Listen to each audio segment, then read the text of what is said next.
Okay, there's a there's another story at the end of the story here, which has been sort of simmering along underneath the narrative, which is a very common in war stories, American war stories, which is a narrative that engages in a father-son discussion, where because men of a certain generation in North America were trained not to talk about whatever trouble they'd had. Many people were trained not to talk. I mean, women were also trained not to complain. The culture basically says, keep your problems, we don't hear about them. Um, as the one of the British sayings is, keep your temper, nobody else wants it. That kind of thing. This concept of if you know your grandparents, they may be a great deal more private and closed about what they talk about, and they may not be prepared to talk with you or with your parents, their children, about all kinds of issues, which you sort of normally would expect to be able to ask your parents about, talk to your parents about, and so on. This quality is very important when it comes to war texts because fathers in American texts expect sons to go to war. This is the particular narrative I'm talking about, which includes films like Top Gun. You're expected to go to war, you're expected to do well, and so on. But what if the father is absent, which is the case in Maverick's case, where Maverick's father has been killed, but he doesn't know how. So he's up there flying with the ghost of his father, basically. Okay, so have a look now at these next three little clips, which ultimately put the real frame on the narrative and suggest that this is what this thing is maybe really about.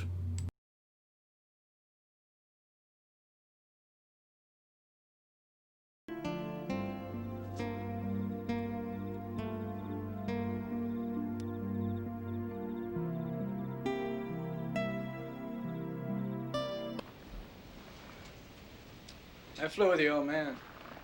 VF 51, the Oriskany. You're a lot like he was.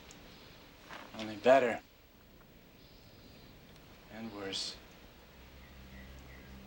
He was a natural, heroic son of a bitch, that one. So he did do it right.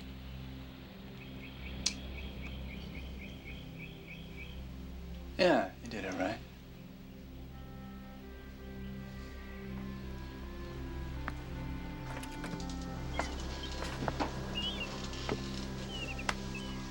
Is that why you fly the way you do? Trying to prove something? Yeah, your old man did it right. But I'm about to tell you, it's classified. It could end my career.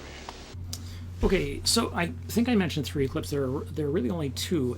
At minute 38, the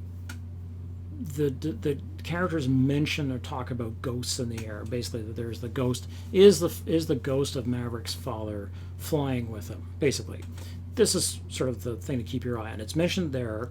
It reappears when he looks at the snapshot of his father at hour one. So it's 60 minutes in, and then it reappears again at the very end of the film when the substitute father, Tom Skerritt, takes Maverick aside and says, I knew your father. And here finally is the story that has been hidden all along, of how the father heroically died fighting over Cambodia, which would have been illegal, and saved everybody, and so saved Tom Skerritt to come home and look out for Maverick's kid. And so there's this father-son relationship by default between Tom Skerritt and Tom Cruise. But really, it turns out to have been a story about fathers and sons all along.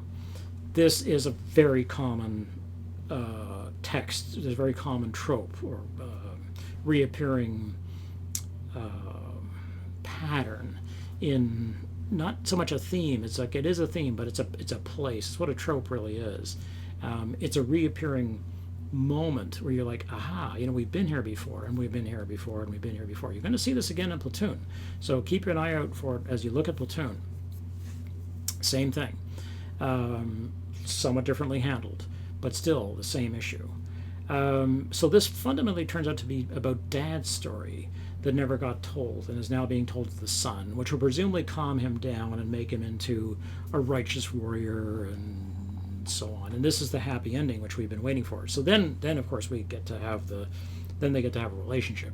So getting Charlie, the woman, is never the issue. That's never it. Going to war, ejaculating metal, basically sperm, successfully shooting down other men who you never see because they're just bad people. They're not real people.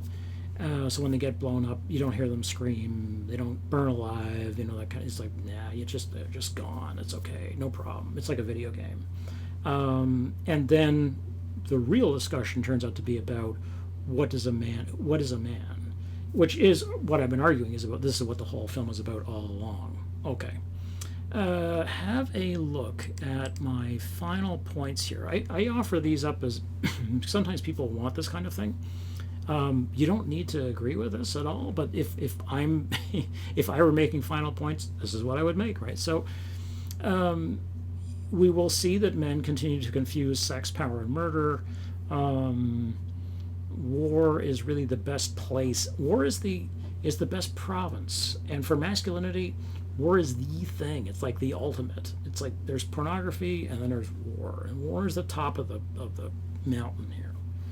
War is presented as a blessing if you're brave enough to accept it, and this is very much the American way of thinking about the military, which is very, very different from the way the Canadians think about it. Not that different from the way the Brits think about it. That's another whole cultural discussion. Okay.